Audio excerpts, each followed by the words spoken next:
कि श्री रामचंद्र जी का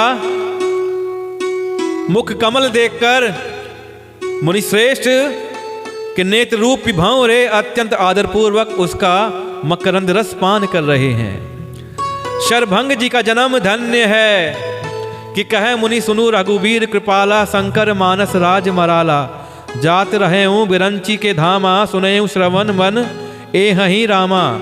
मुनि ने कहा, हे कृपालु रघुवीर, हे शंकर जी के मन रूपी मान सरोवर के राजहंस, सुनिए मैं तो ब्रह्मलोक को जा रहा था। इतने में मैंने तो कानों से सुना कि श्री राम जी वन को आएंगे। और क्या था, जब से मैंने आपकी खबर सुनी कि आप वन को आएंगे, तब से मैं दिन रात आपकी राह तकता रहता हूँ। चितवत पंथ रहे हूँ दिन राती, अब प्रभु देखी जुड़ानी छाती। नाथ सकल साधन में ही ना, कीन्ही कृपा जानी जन दीना। कि तब से मैं दिन रात आपकी राह तकता रहता हूँ। अब आज प्रभु को देखकर मेरी छाती शीतल हो गई है। हे नाथ, मैं सब साधनों से हीन हूँ, आपने अपना दीन सेवक जानकर मुझ पर कृपा की है। पहले रघुनाथ जी मिले थे अत्रि ऋषि जी से, अब मिले हैं उनको शरभंग ऋषि जी। तो शरभंग ऋषि जी क्या कहते हैं कि सो कछु देव ना मोही निहोरा, निजपन राखे उ जन मन चोरा। तब लगी रहा हूं दीन हित लागी, जब लगी मिलाऊं तुम्हारी तनु त्यागी। हे देव, यह कुछ मुझ पर आपका एहसान नहीं है, ये तो मेरी लालसा थी कि मैं आपको देखना चाहता था। जब से मैंने सुना कि श्री राम जी वन को आएंगे, मैंने ब्रह्मलोक जाने का विचार त्याग दिया। मैं आपको बताना चाहूंगा कि शरभंग मुनि जी को स्वयं इंद्रदेव लेने के लिए आए थे कि आप सशरीर चलिए, आप इंद्रलोक में रहिए।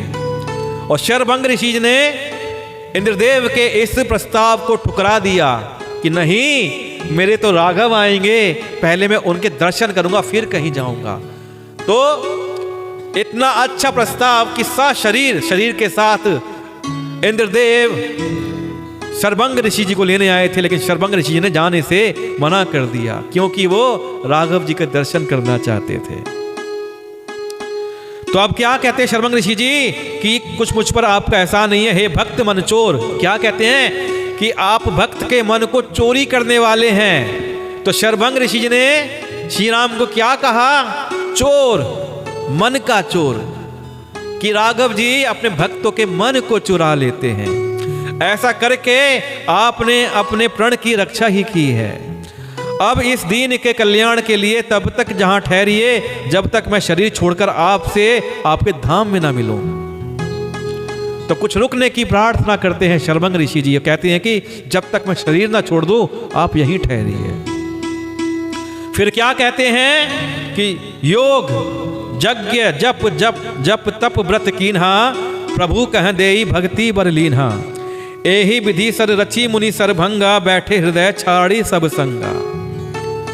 कि कहते हैं कि जब गृहस्थ के घर में संत लोग आए, ऋषि मुनि आए, तो गृहस्थ आदमी को, गृहस्थ व्यक्ति को ऋषि मुनि की सेवा करनी चाहिए, भोजन कराना चाहिए, दक्षिणा देनी चाहिए,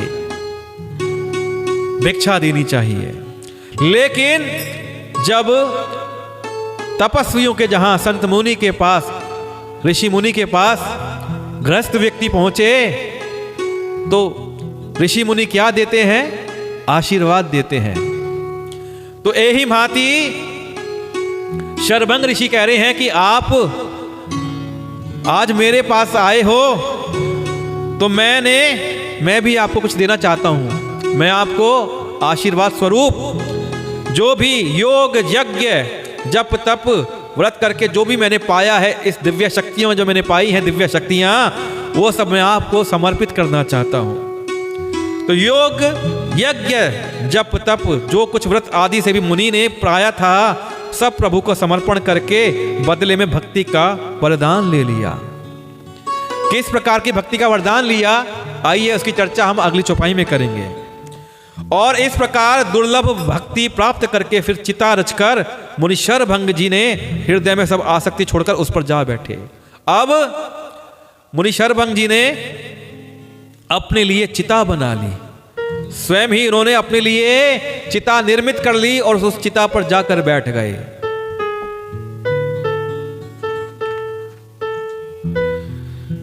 सीतानुज समेत प्रभु नील जलद तनु श्याम, मम हिय बसहु निरंतर सगुन रूप श्री राम। हे नीले मेघ के समान श्याम शरीर वाले सगुण रूप श्री राम जी, सीता जी और छोटे भाई लक्ष्मण जी सहित प्रभु आप निरंतर मेरे हृदय में निवास करिए।